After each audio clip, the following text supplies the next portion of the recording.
ಆತ್ಮಗೌರವ ಎಷ್ಟು ಮುಖ್ಯ ಎನ್ನುವುದು ಈ ವಿಡಿಯೋ ವಿಚಾರ. ಸೆಲ್ಫ್ ರೆಸ್ಪೆಕ್ಟ್ ಅಂತ ಇಂಗ್ಲಿಷ್ನಲ್ಲಿ ಕರೀತಾರೆ. ನಾವು ನಮಗೆ ಎಲ್ಲಿ ಅಗೌರವ ಇರುತ್ತದೋ ಆ ಸ್ಥಳದಲ್ಲಿ ಯಾರಿಗೂ ಇರೋದಕ್ಕೆ ಇಷ್ಟ ಆಗೋದಿಲ್ಲ. ಹಾಗಾದರೆ ನಮಗೆ ನಾವು ಕೊಟ್ಟುಕೊಳ್ಳುವ ಗೌರವಕ್ಕೆ ಆತ್ಮಗೌರವ, ಸೆಲ್ಫ್ ರೆಸ್ಪೆಕ್ಟ್ ಅಂತ ಕರೀತಾರೆ. ನಮ್ಮ ಲೈಫ್ ನಮ್ದೇನೆ ಅಂತ ಒಂದು ಪುಸ್ತಕ ಬರೆದಿದ್ದೀನಿ.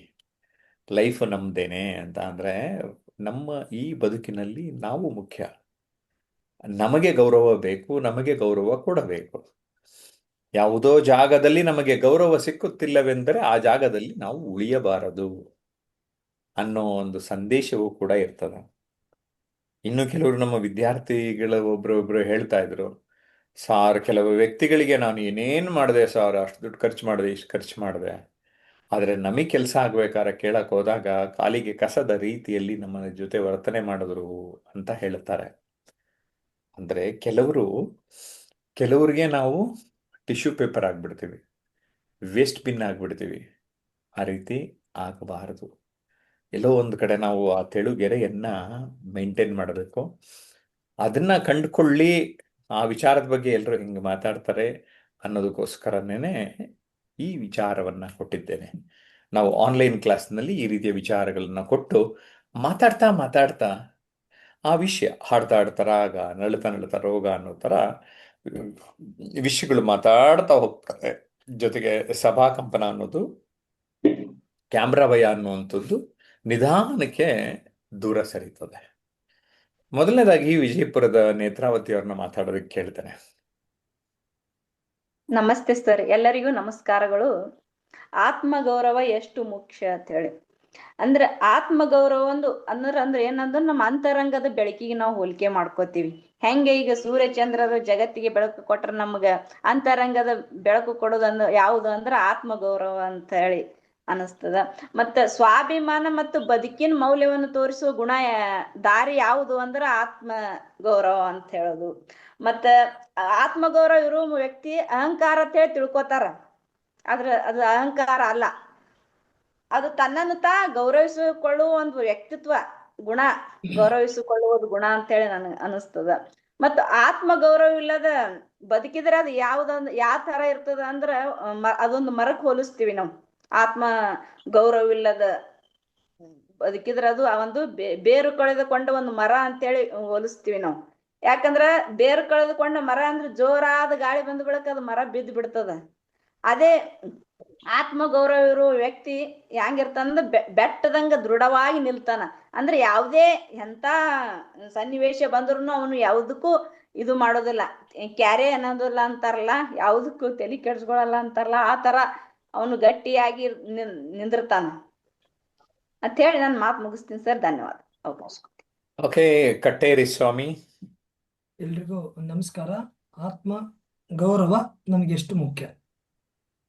ಈಗ ಆತ್ಮಗೌರವ ಅಂದ್ರೆ ನಮ್ಮನ್ನ ನಾವು ನೋಡ್ಕೊಳ್ಳೋದು ಅಂತ ಈ ಒಂದು ವಾಕ್ಯ ನಮ್ಗೆ ಹೇಳ್ತದೆ. ಇತರರು ಏನ್ ಹೇಳ್ತಾರೆ ಅದು ಮುಖ್ಯ ಅಲ್ಲ, ನಮ್ಗೆ ನಾವೇ ನಮ್ಮನ್ನು ಹೇಗೆ ನಾವು ನೋಡ್ಕೊಳ್ತೀವಿ ಎಂಬುದು ತುಂಬಾ ಮುಖ್ಯ ಆಗ್ತದೆ. ಇದರಲ್ಲಿ ನಾವು ನಮ್ಮ ಒಂದು ಆತ್ಮಗೌರವವನ್ನು ನಾವು ನೋಡ್ಬೇಕಾದ್ರೆ ಆತ್ಮವಿಶ್ವಾಸದಿಂದ ನಮ್ಗೆ ನಡೆದುಕೊಳ್ತಾರೆ. ಹಾಗೆ ಸಂಬಂಧಗಳಲ್ಲಿ ಗೌರವ ಅಂದ್ರೆ, ಈಗ ಉದಾಹರಣೆ, ಆತ್ಮಗೌರವವಿರೋರು ಯಾರ ಮುಂದೆ ಅವರು ತಲೆಬಾಗುವುದಿಲ್ಲ, ಅತಿಯಾದ ಒಂದು ಅವಲಂಬನೆಯನ್ನ ತೋರ್ತಾ ಇರ್ತಾರೆ. ಹಾಗೆ ಅವರ ಒಂದು ಸಾಮರ್ಥ್ಯ ಕೂಡ ಯಾವಾಗಲೂ ನಿರ್ಣಯವಾಗಿ ಇರ್ತದೆ. ಅಂದ್ರೆ ತಪ್ಪು ನಿರ್ಧಾರ ಮಾಡಲು ಅವರು ಸರಿಯಾದ ಒಂದು ಮಾರ್ಗದರ್ಶನ ಪಡಿತಾರೆ. ಜೊತೆಗೆ ಸಮಾಜದಲ್ಲಿ ಒಂದು ಸ್ಥಾನ ಅಂದ್ರೆ ಆತ್ಮಗೌರವ ಇವಿಲ್ಲದವರು ಏನ್ ಮಾಡ್ತಾರಪ್ಪ ಅಂದ್ರೆ ಸುಲಭ ಇತರರ ಪ್ರಭಾವಕ್ಕೆ ಅವರು ಒಳಗಾಗೋದಿಲ್ಲ. ಹಾಗಾಗಿ ನಮ್ಮಲ್ಲಿ ನಮ್ಮ ಒಂದು ಆತ್ಮಗೌರವ ಏನಿದೆಯಲ್ಲ ಅದು ನಮ್ಮ ಒಂದು ಜೀವನಕ್ಕೆ ತುಂಬಾ ಮುಖ್ಯ ಆಗ್ತದೆ. ಹಾಗಾಗಿ ನಮ್ಮ ಆತ್ಮಗೌರವವನ್ನು ನಾವು ಸರಿಯಾಗಿ ಇಟ್ಕೊಳ್ಳೋಣ ಅಂತ ನಾನು ಹೇಳಕ್ ಇಷ್ಟಪಡ್ತೀನಿ. ಧನ್ಯವಾದ ಸರ್. ಓಕೆ, ನಮ್ಮ ಜೊತೆ ಶಿವಮೊಗ್ಗದ ಮಂಜುಳಾ ಇದ್ದಾರೆ. S Manjula madam. ನಮಸ್ತೆ ಸರ್. ನಮ್ಮ ಸಮಾಜದಲ್ಲಿ ಹಣ ಮತ್ತು ಅಂತಸ್ತಿಗೆ ಗೌರವ ಕೊಡುವಂತ ವ್ಯವಸ್ಥೆ ಇದೆ. ಹಣ ಅಂತಸ್ತು ಇಲ್ಲ ಅಂದ ತಕ್ಷಣನೇ ಆ ವ್ಯಕ್ತಿ ಗೌರವ ಕಡಿಮೆ. ಆದ್ರೆ ಕೆಲವು ವ್ಯಕ್ತಿಗಳು ತಮ್ಮ ಸ್ವಾಭಿಮಾನಕ್ಕಾಗಿನೇ ಬದುಕ್ತಿರ್ತಾರೆ. ಅವ್ರು ಯಾರಿಗೂ ತಲೆಬಾಗೋದಿಲ್ಲ. ಯಾವುದೇ ಸಭೆ ಸಮಾರಂಭಗಳಿಗೆ ದೊಡ್ಡ ವ್ಯಕ್ತಿಗಳ ಕರೆದ್ರೆ ಅವ್ರು ಅಲ್ಲಿ ಗೌರವ ಇದ್ರೆ ಮಾತ್ರ ಹೋಗ್ತಾರೆ, ಆದ್ರೆ ಅವ್ರು ದೊಡ್ಡವರು ಅಂತ ಹೋಗಿ ತಲೆಬಾಗಿ ನಿಂತ್ಕೊಳ್ಳೋದಿಲ್ಲ. ಇಂಥದನ್ನ ನಾವು ಗಮನಿಸ್ತಿದೀವಿ. ನಮ್ಮ ಅನೇಕ ಚಲನಚಿತ್ರಗಳು ಮತ್ತೆ ಟಿವಿ ಸೀರಿಯಲ್ಗಳನ್ನ ನಾವು ನೋಡ್ತೀವಿ. ಆತ್ಮಗೌರವ ತೋರ್ಸ್ಲಿಕ್ಕೇನೆ ಬಡತನ ಸಿರಿತನ ಅನ್ನೋ ಒಂದು ಕಥೆನ ಹೇಳದ್ಬಿಟ್ಟು ಶ್ರೀಮಂತಿಕೆ ಬಡವ್ರ ಮಧ್ಯೆ ಒಂದು ವೈವಾಹಿಕ ಸಂಬಂಧ ಬೆಳೆಸಿ ಅಲ್ಲಿ ಅಳಿಯ ಆದವರು ಅಥವಾ ಸೊಸೆ ಆದವರು ಹೇಗೆ ಕಷ್ಟಗಳನ್ನ ಅನುಭವಿಸ್ತಾರೆ, ಆದ್ರೆ ಅವ್ರ ಆತ್ಮಗೌರವ ಇದ್ರೆ ಹೇಗೆ ಬದುಕ್ತಾರೆ, ಆತ್ಮಗೌರವ ಕಳ್ಕೊಂಡ್ರೆ ಹೇಗೆ ನಲ್ಕು ಹೋಗ್ತಾರೆ ಅನ್ನೋದನ್ನ ನಾವು ಸುಮಾರು ಕಡೆ ನೋಡಿದೀವಿ. ಈಗ ನಮ್ಮಲ್ಲಿ ಸ್ವಾಭಿಮಾನ ಇರ್ಲಿಲ್ಲ ಅಂತಂದ್ರೆ ನಮ್ಮ ವ್ಯಕ್ತಿತ್ವಕ್ಕೆ ಬೆಲೆನೇ ಇರಲ್ಲ. ಈಗ ದೇಹಕ್ಕೆ ಆಹಾರ ಹೇಗೆ ಮುಖ್ಯನೋ, ವ್ಯಕ್ತಿಗೆ ವ್ಯಕ್ತಿತ್ವ ಅಥವಾ ಆತ್ಮಗೌರವ ಅಷ್ಟೇ ಮುಖ್ಯ. ಅದು ಇಲ್ಲ ಅಂತಂದ್ರೆ ನಮ್ಮ ಬದುಕಿಗೆ ಬೆಲೆನೇ ಇರೋದಿಲ್ಲ.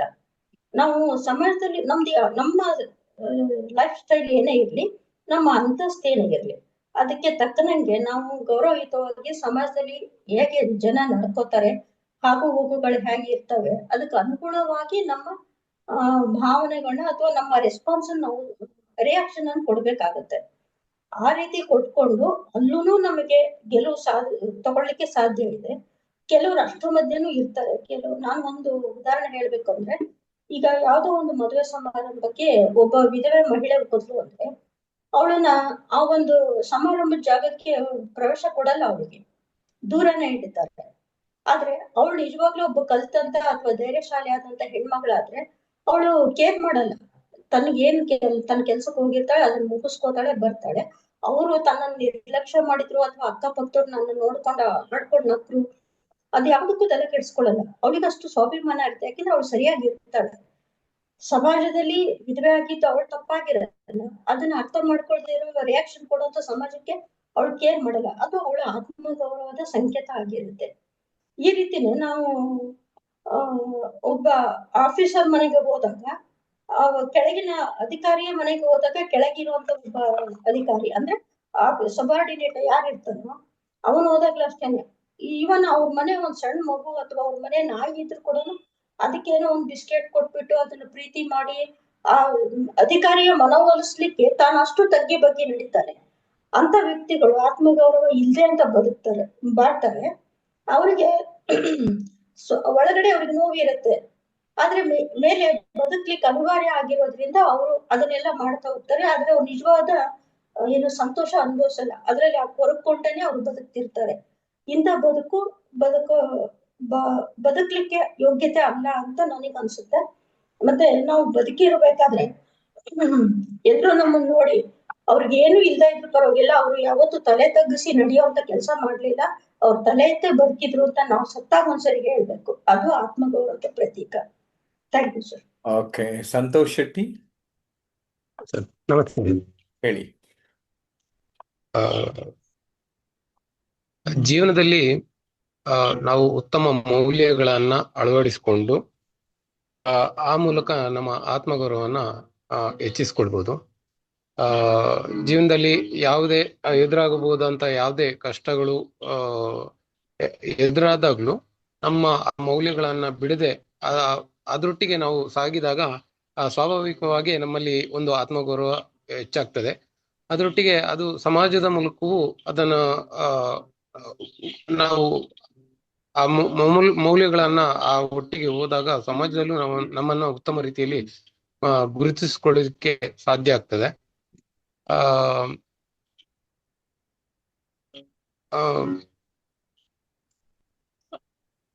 ಅಂದ್ರೆ ನಾವು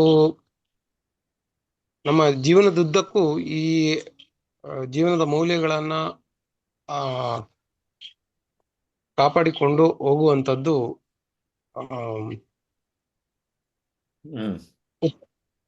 ಉತ್ತಮ ಅಂತ ಹೇಳಿ ನಾನು ಹೇಳ್ತೇನೆ.